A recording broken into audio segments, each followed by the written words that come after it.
السلام علیکم سامعین، حاضر ہیں اس ناول کی ایک اگلی قسط کے ساتھ۔ لیکن آپ لوگ ہمارا چینل تو سبسکرائب کر ہی نہیں رہے۔ اگر آپ لوگ ہمارے چینل کو سبسکرائب اور شیئر نہیں کریں گے تو ہم کیسے اچھے اچھے ناول لے کر آپ کی خدمت میں حاضر ہوں گے؟ اس لیے پلیز پلیز ہمارے ناول کو سبسکرائب ضرور کیجیے اور اپنے فرینڈس کے ساتھ اس کو شیئر کیجیے۔ ہمیں آگے بڑھنے میں مدد دیجیے اور اچھے اچھے ناولز ہماری آواز میں سنتے رہیے۔ چلیں شروع کرتے ہیں آج کی قسط۔ نویرہ کے ہوش میں آنے اور تمام حقیقت آشکار کرنے کے بعد نبیل کا بس نہیں چل رہا تھا کہ وہ شارق زمان کا قتل کر دے۔ نبیل بھائی کے تیوروں سے سخت خوفزدہ ہوئی تھی۔ اماں کے بیدار ہونے پر انہوں نے ساری حقیقت ان کے سامنے بیان کر دی تھی۔ وہ تو دنگ رہ گئی تھی۔ اتنا کچھ ہو گیا اور نویرہ نے منہ سے ایک لفظ نہ نکالا۔ ان کی طبیعت تو پہلے ہی خراب تھی، اس انکشاف سے وہ ڈھہ گئی تھی۔ رو رو کر برا حشر کر لیا تھا۔ نویرہ تو مجرموں کی طرح منہ چھپائے ہوئی تھی۔ اماں کی طبیعت مزید بگڑتے دیکھ کر خود بھی متوحش اور ہراساں ہو گئی تھی۔ شارق زمان کا اس قدر دیدہ دلیری سے ان کے ہاں آنا اور دھمکیاں دینا۔ نبیل تو مرنے مارنے پر تلا بیٹھا تھا۔ اماں اور نویرہ دہل رہی تھی۔ نبیل اماں مشکل سمجھا بجھا کر انہیں ٹھنڈا کر پائی تھی، مگر نبیل کے تیور خاصے جارحانہ تھے۔ وہ شارق زمان کو معاف نہ کرنے والا تھا، نہ ہی اس کی حرکت نظر انداز کیے جانے والی تھی۔ ساری رات اماں کی طبیعت بہت خراب رہی تھی۔ صبح تک وہ ہاتھ پیر چھوڑ چکی تھی۔ نبیل گھر پر ہی تھا، فوراً اماں کو اسپتال لے گیا تھا۔ نویرہ بہت خوفزدہ ہو گئی تھی۔ ان پیدر بے حادثات نے ان کا سارا اعتماد نچوڑ لیا تھا۔ وہ خود بھی نچڑ کر رہ گئی تھی۔ گلابی رخساروں میں زردیاں سی گھل گئی تھیں۔ نین کٹورے ہمہ وقت پانی سے بھرے ہوتے تھے۔ نبیلہ اسے تسلیاں دے رہی تھی، مگر اسے کسی پل قرار نہ تھا۔ دوپہر کے بعد نبیل کا فون آیا تھا کہ اماں اب قدرے بہتر تھی۔ 1-2 گھنٹے میں وہ گھر آ رہے تھے۔ نویرہ کو سکون ملا تھا۔ ساجد بھائی اور بھابھی ابھی تک نہیں لوٹے تھے۔ نویرہ انہیں کال کر کے بلانا چاہتی تھی، مگر نبیلہ بھابھی نے انہیں پریشان کرنے سے منع کر دیا تھا۔ 3-4 دن سے وہ ایک ہی جوڑے میں تھی۔ ملگجے لباس اور الجھے بالوں سے وہ کافی خستہ حال لگ رہی تھی۔ اور رجگوں نے اسے نچوڑ لیا تھا۔ نبیلہ نے اسے زبردستی باتھ روم میں دھکیلا تھا، ورنہ نویرہ کو لگ رہا تھا دل مرجھا گیا ہے۔ نواز نے ستم ہی ایسا توڑا تھا۔ ستم کیا، دل ہی توڑ دیا تھا۔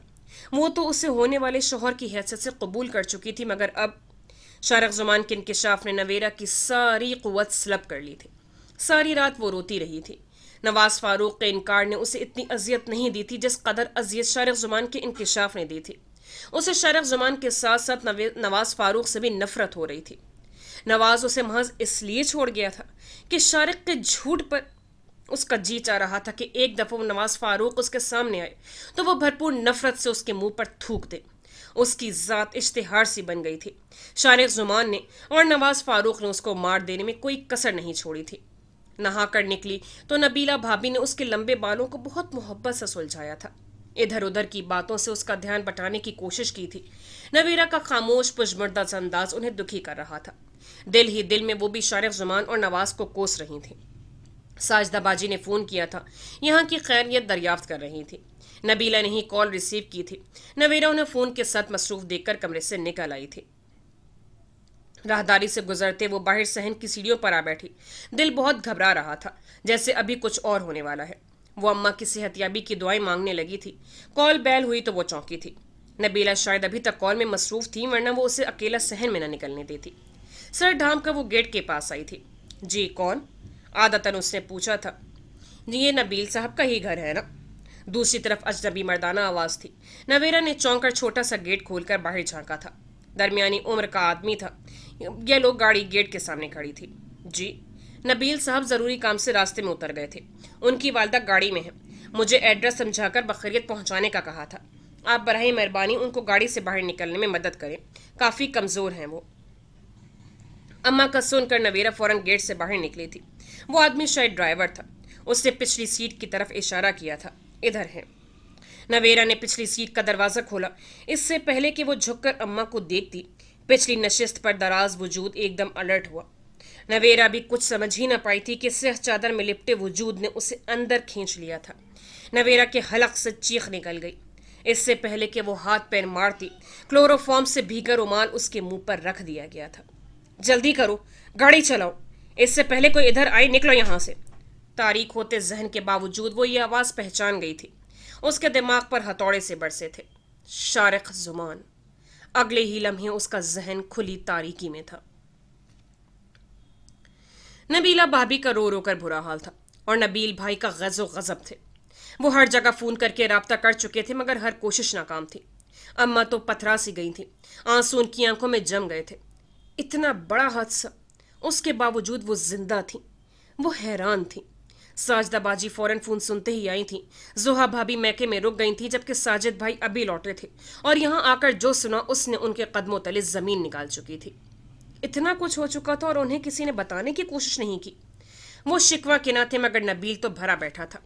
نبیلہ بیچاری تو صفائیاں پیش کرتی رہ گئی تھی مگر وہ معاف کرنے والے نہ تھے۔ کال بیل کی آواز پر نبیلہ بھی چونکی تھی۔ ساجدہ باجی سے گفتگو سمیٹ کر خدا حافظ کہہ کر وہ جب باہر نکلی تھی نویرہ کہیں بھی نہیں تھی۔ ان کے تو وہم و گمان میں بھی نہ تھا کہ یہ سب ہو جائے گا۔ وہ تو نویرہ کی چیخ گیٹ کے باہر سے سن کر بھاگی تھی، صحن میں ہی تو کھڑی تھی، آواز بخوبی پہچان گئی تھی۔ اس سے پہلے کہ وہ کچھ کرتی یہ لوگ گاڑی تیزی سے موڑ کاٹ گئی تھی۔ وہ چیختی رہ گئی۔ کوئی اس سنسان سڑک پر ہوتا تو مدد کو آتا۔ انہوں نے فوراً نبیل کو کال کی تھی اور نبیل نے شارق کے نمبر پر۔ نمبر بند تھا۔ انہیں شک تھا کہ یہ کارروائی صرف وہی گھٹیا شخص کر سکتا ہے۔ اماں کو لے کر وہ فوراً گھر آئے تھے۔ نبیل پہلے ہی ساجدہ کو فون کر کے آنے کا کہہ چکی تھی۔ وہ لوگ اکٹھے ہی گھر آئے تھے۔ نبیل مسلسل رابطوں میں مصروف تھا۔ 2 گھنٹوں کے جان لیوا انتظار کے بعد شارق زمان کی کال آ گئی تھی۔ شارق، تم نے اچھا نہیں کیا، میں تمہیں حوالات میں بند کروا دوں گا۔ غم و غصے سے نبیل کا توازن بگڑنے والا تھا، چھوٹتے ہی اس نے دھمکی دی تھی۔ یہ تو وقت بتائے گا کہ میں نے اچھا کیا یا برا۔ یہ انتہائی قدم اٹھانے پر تم نے اور تمہاری بہن نے مجھے مجبور کیا ہے۔ کال اس لیے کر رہا ہوں کہ تمہیں علم ہو جائے کہ نویرہ میرے پاس ہے، بالکل محفوظ۔ فون پر تم سے رابطہ رکھوں گا۔ ہاں، 2 بدو ملاقات اب تبھی ہوگی جب نویرہ مسز شارق زمان بن گئی ہوگی۔ تب تک کے لیے تو مجھے حوالات میں بند کرنے کا خواب بھول جاؤ۔ اللہ حافظ۔ ساتھ ہی رابطہ منقطع کر چکا تھا۔ نبیل کا مارے تیش کے خود کو شوٹ کر دینے والا انداز تھا۔ نبیل، اب جو ہونا تھا وہ ہو چکا۔ ہماری بہن معصوم و پاک تھی مگر وہ شخص اب کچھ بھی کر سکتا ہے اس کے ساتھ۔ ابھی بات صرف ہم لوگوں میں ہی ہے۔ تحمل و سکون سے معاملہ سلجھانا ہوگا۔ یہ وقت جوش کا نہیں ہوش کا ہے۔ شارق جیسے جذباتی انسان سے کچھ بھی توقع کی جا سکتی ہے۔ نواز کے انکار نے پہلے ہی خاندان بھر میں بدنام کر دیا ہے۔ اب یہ رسوائی، ضبط سے کام لو، کوئی تدبیر کرتے ہیں۔ ساجد بھائی نے تحمل و ضبط سے نبیل کو سمجھایا تھا۔ نبیل نے ہونٹ بھینچ لیے۔ ساجد ٹھیک کہہ رہا ہے۔ اماں کے پتھرائے وجود میں جیسے حرکت ہوئی۔ نبیل غصے سے کمرے سے نکل گیا۔ تم شارق کا نمبر ملاؤ، میں بات کرتی ہوں۔ اماں کی بات پر ساجد بھائی نے کئی بار کوشش کی مگر نمبر آف تھا۔ نہ جانے وہ نویرہ کو کہاں لے گیا ہوگا۔ ہائے میری بدقسمت بچی۔ اماں اب نارمل ہو رہی تھیں۔ نبیلہ نے انہیں ساتھ لگا لیا۔ ساجدہ باجی تو گم سم بیٹھی صرف آنسو ہی بہا رہی تھی، زبان بالکل گنگ تھی۔ اماں، میں نبیل کو لے کر خالہ جان کے یہاں جا رہا ہوں۔ ہو سکتا ہے پتہ چل جائے کہ اس نے نویرہ کو کہاں رکھا ہوا ہے۔ گھر میں تو لے کر نہیں گیا ہوگا۔ نو رسپانس دیکھ کر وہ اٹھ کھڑے ہوئے۔ نبیل کے بجائے وہ خاصے معاملہ فہم تھے، حالات کو سمجھنے والے، حالات کو اپنی گرفت میں کرنے کا حوصلہ رکھتے تھے۔ اماں کو ڈھارس ہوئی۔ ہوش میں آنے کے بعد سعید احمد خود اسے گھر چھوڑائے تھے۔ وہ ذہنی نہیں جسمانی طور پر بھی اتنی نڈھال تھی کہ اس پر بیتنے والی قیامت صاف پڑھی جا سکتی تھی۔ سارا راستہ سعید احمد اسے سمجھاتے رہے تھے، طاہرہ اور قیصرہ کی فطرت سے آگاہ کرتے رہے تھے، اسے سب بھول جانے اور ماما پاپا یا کسی سے بھی تذکرہ نہ کرنے کی تاکید کرتے رہے تھے۔ گھر میں داخل ہوئی تو وہ پہلے ہی قدم پر لڑکھڑا گئی۔ وہ تو زندگی کو خوش دلی اور تمام رنگوں سے جینے والی لڑکی تھی۔ اذیت ناک زندگی کا یہ رخ اس کے اندر سے ساری شادابی چھین لینے والا تھا۔ وہ تو ذہنی طور پر ڈسٹرب ہو کر رہ گئی تھی۔ ذہن کئی حصوں میں بٹ چکا تھا۔ وہ بہت کچھ کھو کر آئی تھی، رشتوں کا مان، یقین، اعتماد اور سب سے بڑھ کر حقیقی رشتوں کی یہ سرد مہری و بے رحمی اسے اندرونی طور پر شل کر گئی تھی۔ شائستہ اسے دیکھ کر پریشان ہو گئی تھی۔ نڈھال، اجڑی، بکھری زرش ان کی بیٹی کہیں سے بھی نہیں لگ رہی تھی۔ 2 دن سے بیمار تھی، طبیعت زیادہ خراب ہو گئی تو واپس آنے کی ضد کرنے لگی۔ اب بہتر ہے، گھبرانے کی کوئی ضرورت نہیں۔ ماما پاپا نوشی تینوں ہی اس کی کنڈیشن دیکھ کر گھبرا گئے تھے۔ اتنی پجمردہ و خستہ حال تو کبھی بھی نہ رہی تھی۔ تایا جان نے سب کو تسلی دی تھی مگر زرش نے ان کی آواز کا کھوکھلا پن شدت سے محسوس کیا تھا۔ اس کی آنکھیں بھر رہی تھیں۔ سعید احمد کافی دیر بیٹھ کر گئے تھے، جاتے جاتے بھی اسے کسی سے بھی کچھ نہ ذکر کرنے کا کہہ گئے تھے، ورنہ اس کا جی چاہ رہا تھا کہ ماما کی شفیق و مہربان آغوش میں سر رکھ کر پھوٹ پھوٹ کر روئے اور دل کا درد بتائے کہ اس پر کیا بیتی ہے، اعتراف کرے کہ ان کا مشاہدہ و تجربہ درست تھا، وہ غلط تھی، وہ طاہرہ بیگم کو غلط سمجھتی تھی، اپنی حماقت کا اعتراف کرے، مگر اس کے ذہن پر ایسا بوجھ تھا کہ خاموشی سے کمرے میں بند ہو گئی تھی۔ اگلی صبح تک وہ شدید بخار میں مبتلا تھی۔ مسلسل ذہنی ٹینشن اور شدید صدمے نے اس کے اعصاب پر اثر کیا تھا۔ نیم غنودگی کی کیفیت میں غرق بخار سے پھنک رہی تھی۔ اسے اس حالت میں دیکھ کر شائستہ بیگم حیران ہو گئی تھی۔ ڈاکٹر کو بلا کر چیک اپ کروایا تھا۔ اگلے 2 دن تک وہ کچھ حد تک سنبھل چکی تھی، مگر اس کی ذہنی کنڈیشن نارمل نہ تھی۔ اسے رہ رہ کر احساس ہو رہا تھا کہ جب شائستہ یا دیگر لوگوں کو اصل بات کا علم ہوگا تو ان کا کیا رد عمل ہوگا، کہ بہرحال قیصرہ خاتون نے اتنا بڑا الزام اپنی ذات تک محدود کرنے کو تو نہیں لگایا تھا۔ وہ تو چلتا پرزا تھی، شیطانی ذہن کی مالک، خاندان بھر میں لگائی بھجائی کی ماہر۔ وہ تو ابھی تک شوق میں تھی کہ اسے منسوب بھی کیا جا رہا تھا تو کس سے؟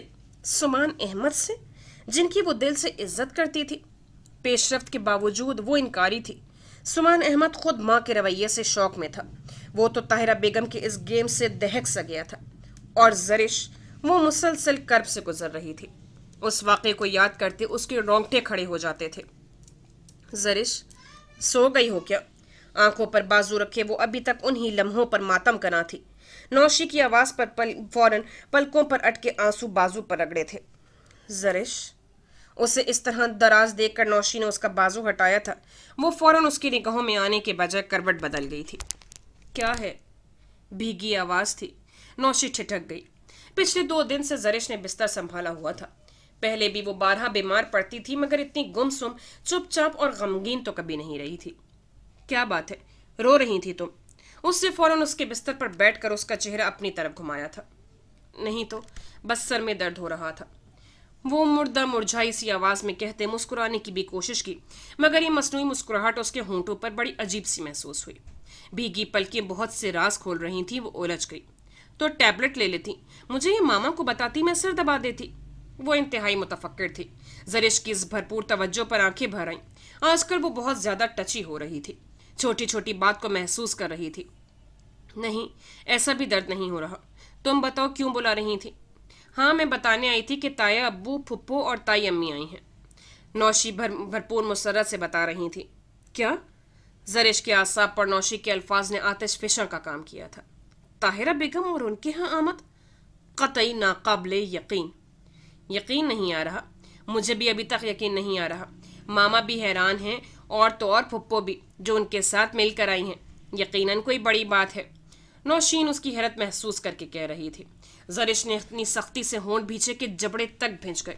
کوئی اور وقت ہوتا تو وہ خوشی سے جھوم اٹھتی، سارے گھر میں ناچتی پھرتی، مگر اس کا دل انجانے خوف سے سمٹنے لگا۔ دل کے اندر تلاطم برپا ہو گیا۔ یکدم خوف و ہراس کے ناگوں نے اس کی آنکھوں میں پھن پھیلائے تھے۔ طاہرہ بیگم کی آمد یوں ہی تو نہ تھی۔ تمہیں خوشی نہیں ہوئی؟ اس کے ایک دم زرد پڑتے چہرے کو دیکھتے نوشی نے پوچھا تھا۔ کب آئے یہ لوگ؟ زرش کو اپنی آواز بھی اجنبی لگی، بالکل بے جان سے۔ کافی دیر سے۔ پھپھو ان کے ساتھ آئی تھیں یا علیحدہ؟ وہ بستر پر اٹھ کر بیٹھ گئی تھی۔ تایا ابو وغیرہ کے ساتھ ہی آئی تھیں۔ ماما نے چائے وغیرہ پلائی ہے، کھانے کو آرڈر دیا ہے مجھے۔ میں کئی دفعہ کمرے میں آئی مگر تم سو رہی تھی۔ کھانا تقریباً تیار ہے، ماما وغیرہ تو سبھی لاؤنج میں بیٹھے باتیں کر رہے ہیں۔ تائی امی کیوں آئی ہیں؟ یہ تو مجھے بھی علم نہیں، مگر جہاں تک مجھے اندازہ ہے آج کل ماما پاپا سے تائی ابو نے شاید سمان بھائی کے لیے بات کی تھی۔ اب تائی امی کی آمد شاید اسی سلسلے کی کڑی ہے۔ ویسے تائی امی کی آمد خاصی خوش آئند ہے۔ تمہیں کیسا فیل ہو رہا ہے؟ زرش ایک بار پھر گمسم ہو گئی تھی۔ سمان بھائی نے بتایا تھا کہ پاپا نے تائی امی کے خود آ کر رشتہ مانگنے کی شرط رکھی تھی، اور اگر پاپا نے ہاں کر دی تو… اس خیال سے ہی زرش کو اپنا وجود کسی گہرے کھڈ میں غرق ہوتا محسوس ہوا۔ ماما پاپا اس سے پوچھنا چاہیں گے ایک دفعہ تو وہ کیا کہے گی؟ اس کا دل ڈوب رہا تھا۔ چلو اور باہر نکلو، تم تو کمرے کی ہی ہو کر رہ گئی ہو۔ پھپھو اور تایا ابو کئی بار تمہارا پوچھ چکے ہیں۔ محبت سے زرش کا ہاتھ تھام کر وہ کھڑا کرنے لگی۔ زرش اتنی گمسم ہو چکی تھی کہ اسے انکار بھی نہ کر سکی۔ اس کے ہاتھ سے اپنا ہاتھ چھڑانے کی ہمت تک ناپید ہو چکی تھی۔ اتنا کچھ کرنے کے بعد تائی اماں رشتہ لینے آئی ہیں؟ ناقابل یقین تھا، سمجھ سے باہر۔ اتنے رقیق الزام کے بعد ان کی یہ آمد۔ زرش کو اپنے اعصاب پر تازیانہ سی محسوس ہو رہی تھی۔ کپڑے تبدیل کر لو، کتنے میلے ہو رہے ہیں، اور بال بھی کتنے رف ہو رہے ہیں، 2-3 دن سے سنوارے تک نہیں۔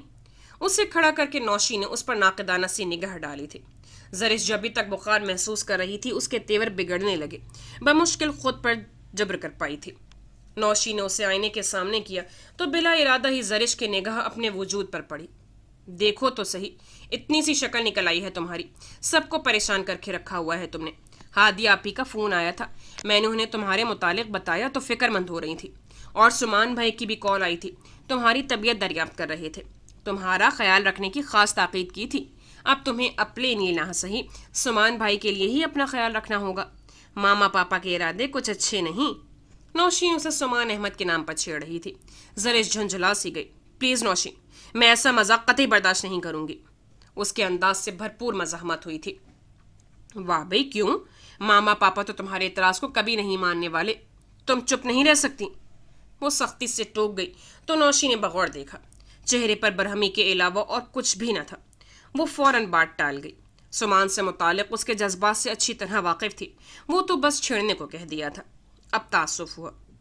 اوکے، اچھا تم اپنا حلیہ تو درست کرو۔ اسے زبردستی آئینے کے سامنے کھڑا کر کے اس نے زرش کا دھیان بٹایا اور اس کے ہاتھ میں برش پکڑایا تھا۔ تمہارے بال بہت رف ہو رہے ہیں، کتنے دن ہو گئے ہیں سلجھائے نہیں؟ زرش ایک گہری سانس لیے برش بالوں میں چلانے لگی۔ بال کچھ الجھے ہوئے تھے، اس نے اندرونی خلفشار کے دباؤ میں بے ترتیبی سے برش بالوں میں پھیلا تھا۔ گلے میں پڑی بے ترتیب سی زنجیر برش کے دندانوں میں پھنس گئی تھی۔ اف، اسے کوفت ہوئی۔ پینڈل بالکل گردن کے ساتھ چمٹ گیا تھا، پھندا سا بنا تھا۔ کیا ہوا؟ نوشی نے پوچھا تھا۔ بالوں کے ساتھ الجھ کر زنجیر برش میں پھنس گئی ہے، نکل نہیں رہی، دھیان سے نکال دو، ٹوٹ نہ جائے۔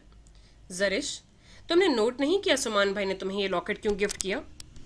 زرش نے چونک کر نوشی کی صورت دیکھی تھی، جو زنجیر بالوں سمیت بڑے آرام سے نکال کر پینڈل پر انگلیاں پھیرتے ہوئے کہہ رہی تھی۔ اس کے ہونٹوں پر شرارتی سی مسکراہٹ تھی۔ کیا بکواس ہے، انہوں نے صرف مجھے ہی نہیں تمہیں اور فرح کو بھی ایسے ہی لاکٹ گرفت کیے تھے، مگر ہارٹ شیپ تو صرف اسی پینڈل کی ہے نا؟ شوق سے لہجے پر وہ بری طرح ٹھٹک گئی۔ اور زیڈ ایس سے زرش سعود احمد کے بجائے زرش سمان احمد بھی ہو سکتا ہے نا؟ نوشی کی نشاندہی پہ زرش ایک دفعہ پھر گمسم ہو گئی تھی۔ وہ واقعی سچ کہہ رہی تھی، زیڈ ایس سے زرش سمان احمد بھی تو بن سکتا ہے۔ کتنی احمق تھی وہ سامنے کی بات نہ سمجھ پائے۔ اس کا جی چاہا اپنے نقصان پر پھوٹ پھوٹ کر روئے۔ اس نے آئینے میں اپنی گردن میں لپٹے لاکٹ اور زنجیر کو دیکھا، دل چاہا کہ نوچ کر لاکٹ کو پھینک دے۔ نوشی اسے بالکل چپ چاپ دیکھ کر برش سے اس کے بال سلجھانے لگی۔ چلو اب۔ اسے اسی طرح آئینے کے سامنے کھڑے دیکھ کر نوشی نے ٹوکا تو وہ بے چارگی سے اسے دیکھتے ہوئے ایک گہری سانس لے کر اس کے ساتھ باہر نکل آئی۔ وہ طاہرہ بیگم کی شکل بھی نہیں دیکھنا چاہتی تھی، مگر اپنے والدین کو کیسے مطمئن کرتی؟ تم نے جواب نہیں دیا سعود، میں باقاعدہ اسی لیے آیا ہوں، اپنا گھر ہے، سمان کوئی انجان لڑکا نہیں کہ سوچو۔ پھر بات پہلے سے تمہارے کانوں میں اسی لیے ڈال دی تھی کہ تم غور کر لو۔ اب ہمیں ہاں کہو، میں انکار نہیں سنوں گا۔ ویسے بھی یہ بات تو طے ہے، زرش میرے ہی گھر آئے گی۔ تائی ابو کی آواز پر وہ دونوں رک گئی تھیں۔ اندر بڑھتے قدم ان کے وہیں منجمد ہوئے تھے۔ سعید احمد نے اپنے مخصوص سلجھے اپنائیت سے لبریز لہجے میں دستے سوال دراز کیا تھا۔ زرش نے سختی سے لب بھینچ لیے۔ کیا سوچ رہے ہو؟ آپا کو میں اسی لیے ساتھ لایا ہوں کہ ہم دونوں بھائیوں میں یہی بڑی ہیں، اماں اور ابا جی کے بعد ہماری سربراہ کی حیثیت رکھتی ہیں۔ تم یقیناً ان کے سوال کو تو نہیں ٹالو گے، کیوں آپا؟ نوشی نے مائنہ خیز نظروں سے زرش کو دیکھا تھا۔ زرش سپاٹ چہرہ لیے کھڑی رہی۔ آپ کی سب باتیں ٹھیک ہیں، مگر میں نے آپ کو اس دن بھی کہا تھا کہ زرش ابھی کم عمر اور لاؤبالی سی ہے، اتنی بڑی ذمہ داری وہ بھلا کہاں گھرداری کی عمر سنبھال پائے گی؟ پھر میں اسے پڑھانا چاہتا ہوں۔ نوشی اور ہادی کی بات دوسری تھی، زرش ابھی زمانے کی اونچ نیچ سے قطعی نابلد ہے۔ اس کا جواب میں نے تمہیں اس دن تو دے دیا تھا۔ فی الحال رشتہ طے کر لیتے ہیں، منگنی یا نکاح وغیرہ کی تقریب کر لیں گے۔ کیوں شائستہ، تم کیا چاہتی ہو؟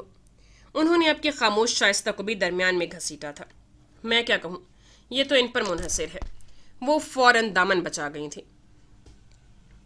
سعود، تم دونوں ٹال رہے ہو، میں اسی لیے آیا ہوں، صاف جواب چاہیے مجھے۔ بھائی جان، میں بھلا کیوں ٹالوں گا؟ سمان بے شک اپنا بیٹا صحیح، مگر میں بھی بیٹی کا باپ ہوں، ہر طرح سے سوچ بچار کرنے کا حق رکھتا ہوں۔ ہر والدین کی خواہش ہوتی ہے کہ ان کی بیٹی اچھے گھر میں جائے، نیک اور سلجھا ہوا جیون ساتھی ملے اسے۔ زرش تو ہماری سب سے لاڈلی بیٹی ہے، اس کے لیے میں اتنی جلدی ہاں کیسے کر دوں، جبکہ یہ بات بھابھی کو کرنی چاہیے تھی۔ سمان صرف آپ کا نہیں، بھابھی بیگم کا بھی بیٹا ہے۔ صرف آپ ہی سمان پر حق نہیں رکھتے، یہ بھی برابر کی شریک ہے، اور شادی بیاہ کے معاملات فریق واحد کی خواہش پر ترتیب نہیں دیے جاتے، سارا خاندان دیکھا جاتا ہے۔ برا مت مانیے گا بھابھی، اگر آ گئی ہیں تو خاموش رہ کر سننے کے بجائے باقاعدہ بات چیت کریں۔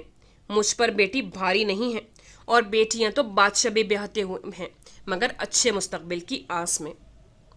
مسلسل خاموش بگڑے تیوروں سے براجمان طاہرہ بیگم کے رویے اور تیوروں کو نوٹ کرتے سعود احمد نے آخر کہہ ہی دیا تھا۔ سعید احمد نے بے حد غصے سے طاہرہ بیگم کو دیکھا تھا، جو ان کی دھمکی پر آ تو گئی تھی، مگر ان کا ہر انداز چیخ چیخ کر کہہ رہا تھا کہ وہ جبرن لائی گئی ہیں۔ سعود صحیح کہہ رہا ہے سعید احمد، بیٹیوں کے معاملے فوراً طے نہیں ہو جاتے۔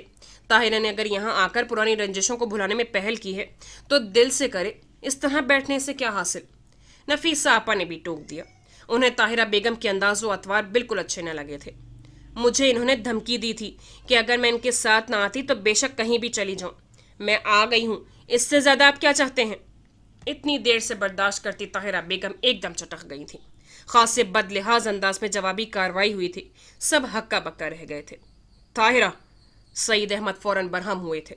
بھائی جان پلیز، رشتے کے معاملات اس طرح جبر سے طے نہیں ہوتے۔ اگر طاہرہ بھابھی رضامند نہیں تو آپ کیوں ضد کر رہے ہیں؟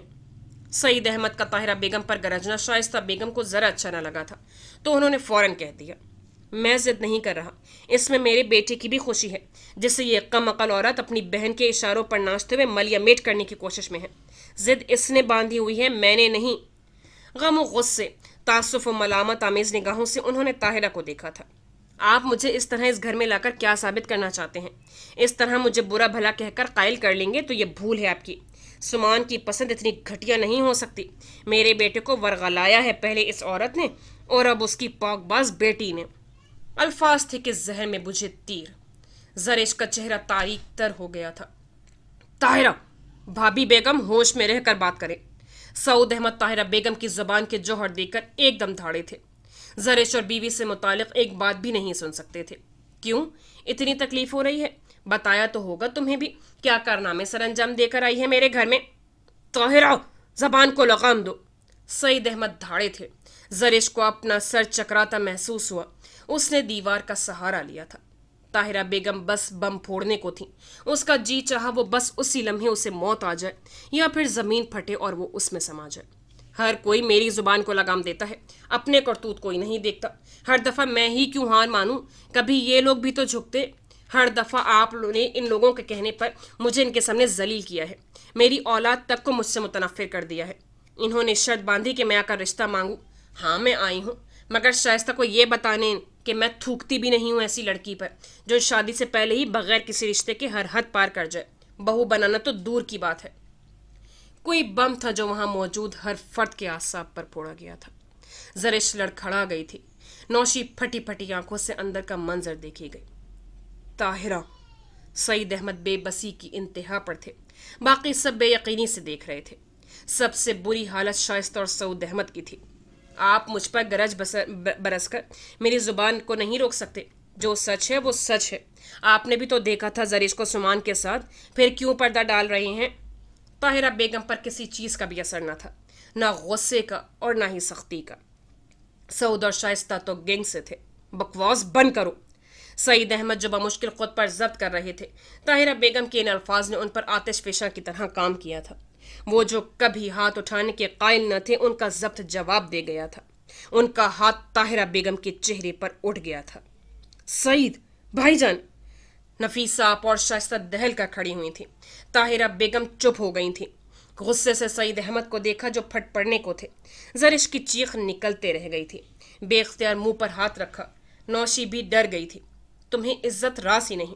میں ہمیشہ درگزر کرتا رہا ہوں، اپنے بچوں کی خاطر ہمیشہ سمجھوتا کیا ہے، مگر آج تو حد کر دی تم نے۔ اپنی اولاد پر بہتان لگاتے ہوئے کچھ تو خدا کا خوف کیا ہوتا، کچھ تو شرم آئی ہوتی تمہیں۔ کیسی عورت ہو تم!